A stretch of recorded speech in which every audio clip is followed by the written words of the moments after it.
ইউনিভার্সিটির শেষ সময়ে এসে আমি ক্লে দিয়ে কিছু কাজ করেছি। যেই কাজগুলো আসলে অনেক ইন্টারেস্টিং ছিল। আমি ক্লে দিয়ে ফার্স্ট ইয়ার থেকেই মোটামুটি কাজ করেছি। কিন্তু কাজগুলো কখনো ফায়ার দেওয়া হয়নি। তো আজকে ফায়ার দেওয়ার জন্য চুল্লিতে অনেকগুলো কাজ সাজিয়ে রেখেছি এবং মোটামুটি রুদ্রদা আমাকে এই বিষয়ে হেল্প করছে।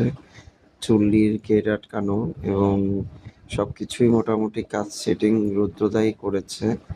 আমি তাকে যতদূর সম্ভব হেল্প করেছি, আর বাকি টাইম আমি ক্যামেরায় ভিডিও করতেই ব্যস্ত ছিলাম।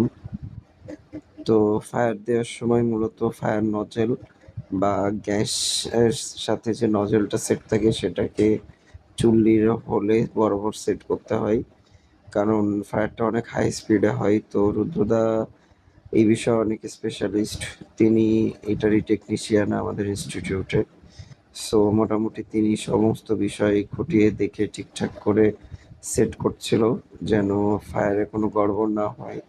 অনেক সময় ফায়ার বাইরে বের হয়ে আসে, তো উপরের চুলোর থেকে যে হাওয়াটা বের হয় সেটা যেন একটু কম স্পিডে বের হয়, তাই উপরে ইট সাজিয়ে দিতে হয়েছিল।